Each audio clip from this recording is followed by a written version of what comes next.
Hello, everyone. If you like what I'm doing here, please consider subscribing, liking, and commenting. It would really help the channel out quite a bit. Thank you very much. Edwards, the coffee with the extra flavor lift, brings you Night Editor.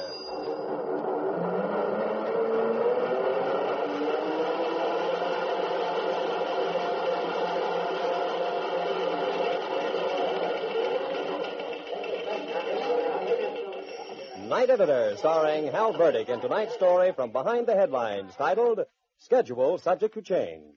Down the mountain grade in the big truck, Condera's mind was far from dinner and girls. His big hands gripped the wheel until they almost bit into it.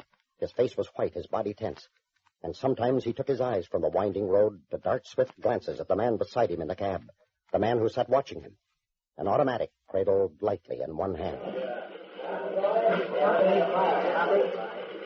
Well, it's the hour between editions in the newsroom, and things have quieted down for a few minutes. Some of the desk men and reporters have gone out for a late evening snack, but Bobby has left his desk and strolled over to the night editor's office in the far corner. And there he was. Just locking up the late mail edition, Hal. Oh, all right, Bobby. Now, as soon as the press run starts and we give the paper a quick once-over, let's see what our friend Charlie down at the corner lunchroom can do by way of some of that good Edwards coffee he deals out. Okay, boss. Though I should feel guilty. Guilty? Well, about what in particular and for instance? Well, I took an extra hour for dinner at the girl's house tonight. And Oh. Well, the way to a man's heart, so they say. Oh, Is boy. the- Hal, what a dinner. I'm telling you, fried chicken that was out of this world, French fries, salad. And an apple pie that she baked with her own little hand. How did you know? Well, it's partly guesswork, Bobby. And partly because I saw a little item in the proofs tonight about the state planning improvement work on Highway 48 over the mountain. Huh? Now, look, what's a highway job got to do with my girl having me out to dinner? It reminded me of another girl who once prepared a chicken dinner for a man with startling results. All right, so you got me curious. So let's hear the yarn. Well, you may recall that just over the summit on the east side, there's a nice little eating place and service station. Used to be operated by a chap named Bill Donovan and his sister Kathleen. Bill left to join the Army in 1942, but Kathleen stayed there to keep the place going. It was about a year later that this incident took place. The purple darkness of a summer night had slipped down across the ridge and into the valley to the east, faintly silvered by a rising moon, and the world was as right as a girl could wish for. Standing by the window of the lunchroom, Kathleen could see the beam of headlights far below, Condera's truck, making the slow, tortuous climb to the summit. As always on these trips over the mountains, he'd stop for supper. But this night it was to be no hamburger affair at the counter. In the kitchen, a great pan of fried chicken awaited the final heating. The strips of potato were ready to be popped into the kettle of deep fat. And on the table was the apple pie she'd baked that afternoon. They would have dinner together in the little garden back of the kitchen, with the full moon for their only light. And maybe Con would put into words the things he'd been hinting more and more in these past few meetings.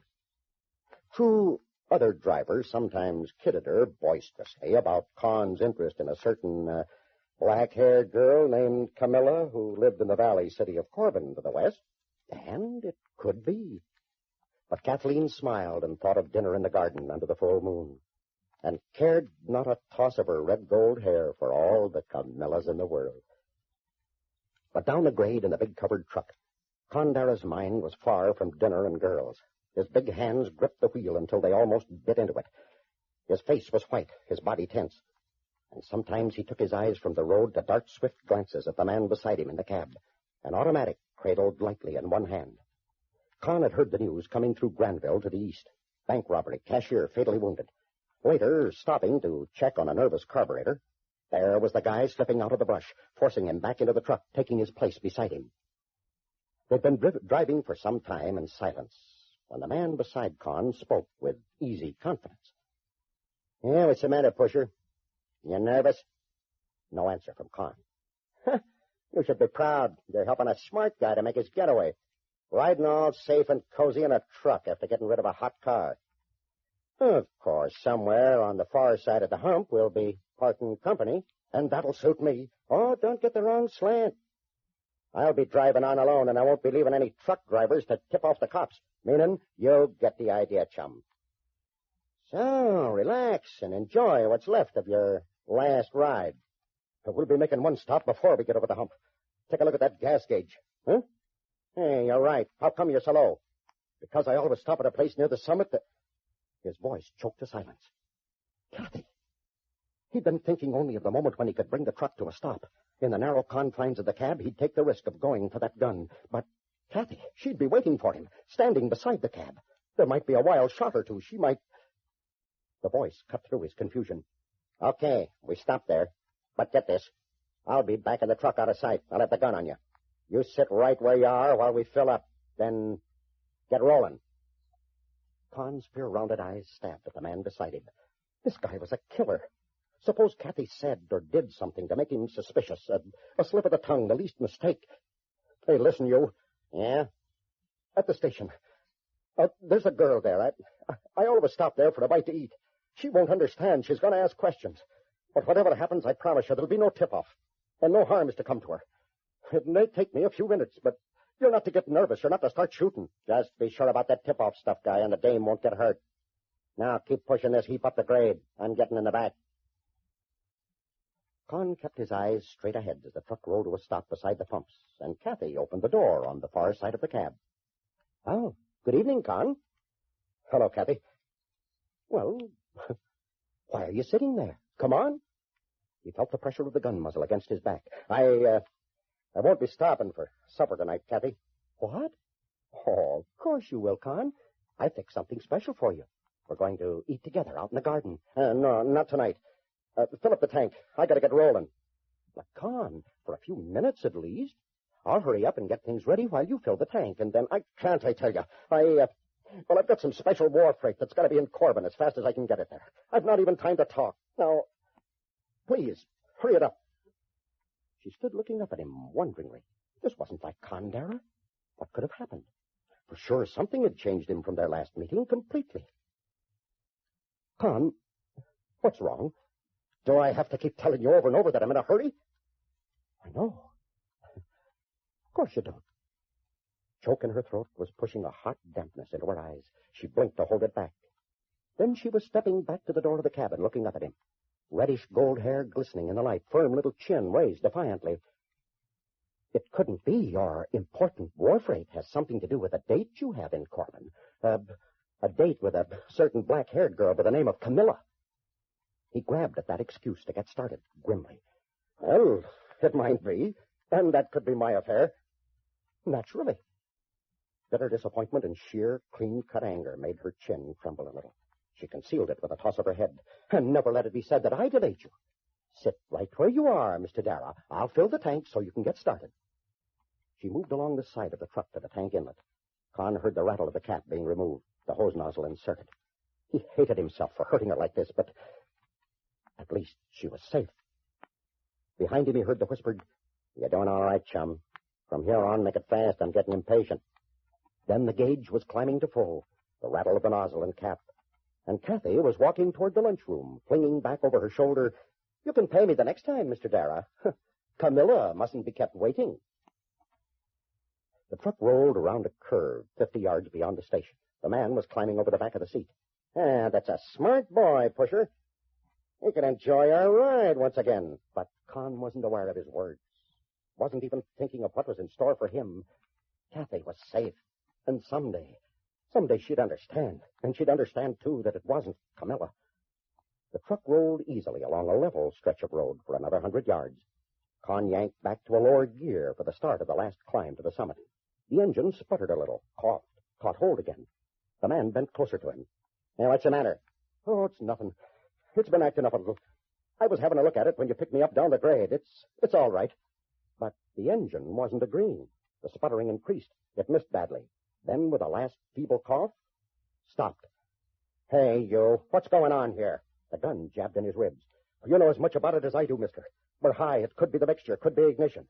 But if we're going any further, I've got to have a look." "All right. I'll slide out facing you. You follow me. And remember, I got an itchy trigger finger." Con was bent over the engine when he heard the sharp oath behind him. He straightened. The lights of a car were poking long fingers around the curve below them. The man spoke quickly. There's somebody coming. I'm going to get back in the truck. If they stop, I'm warning you, go easy. I'm ready to shoot my way out of this if I gotta. He backed away, reaching up for a handhold to swing himself into the cab. And in that split second, Con was on him. One fist swinging for the chin, the other closing on the wrist above the gun. It fired once. Then he was wrenching it free as the killer sank to the ground, groaning. Now the car was stopping. Someone was getting out of it. And he heard Kathy's frightened cry as she ran toward him. He answered it with a shout. Oh, Kathy, girl, quick. Get back to the service station as fast as you can and call the highway patrol. I've caught that bank robber and killer. But Con, dear, are you all right? All right as I ever was. And don't you be afraid for me. If this monkey makes another move, I'll bury my fist in him up to the elbow. Now, Kathy, get going.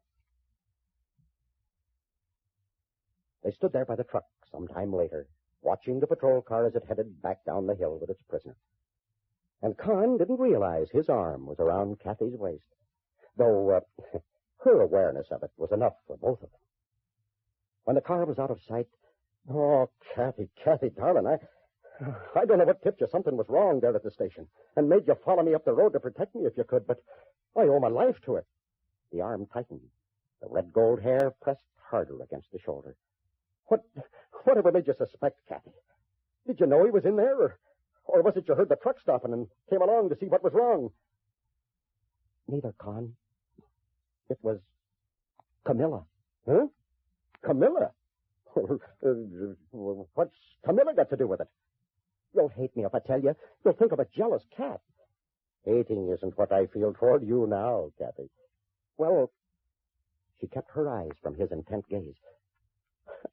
I thought you were giving me the brush off to keep a date with her, and I was determined you shouldn't do it. I'm a Donovan, and Donovan girls fight for their men, and if you wouldn't stop to eat the fine dinner I'd fixed for you, I was going to make sure she didn't see you tonight either. So, well...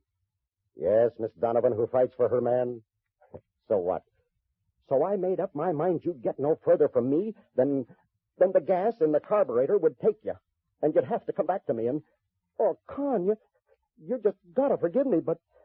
Well, when I filled the tank, I... Yes, Kathy? I filled it with water. Going back to that fine dinner Kathy had all prepared for Con, that was a meal she knew he'd enjoy, because it included delicious Edwards coffee, which seriously is a good way to make any and every meal a success. For Edwards is really marvelous coffee, blended in small batches from the very finest hand-selected Central and South American coffee beans under Mr. Dwight Edwards' own personal supervision. Blended according to flavor instead of by weight for extra richness, vigor, and full strength. Then roasted by the modern controlled thermal process. Edwards, too, is ground only at your order at the store. Your guarantee of absolute freshness. Try Edwards coffee, won't you? We feel certain you will like it because Edwards brings you an extra flavor lift. Get a pound tomorrow. Your money will be refunded if you don't enjoy every sip. Edwards coffee, remember, is featured at all Safeway stores. Well, I'm sure all of us enjoyed your story of Kathleen, who fought for her man. Hal, can you give us a hint about next week, Sean? Doc Carlton was old and tired and didn't want to take the call that would send him out into the stormy night. But a photograph of his soldier son, whose place he had come back from retirement to fill, and a telegram from across the seas, changed his mind and brought him a greater glory than he ever had known. It's a human interest yarn about an unsung hero of the home front titled Big Day Tomorrow, one I think you'll all like. Join us for the telling of it next week, won't you? Good night. This is Bill Baldwin reminding you to be with us next week at this same time when Edwards Coffee opens the door to the newsroom and another of Hal Burdick's stories.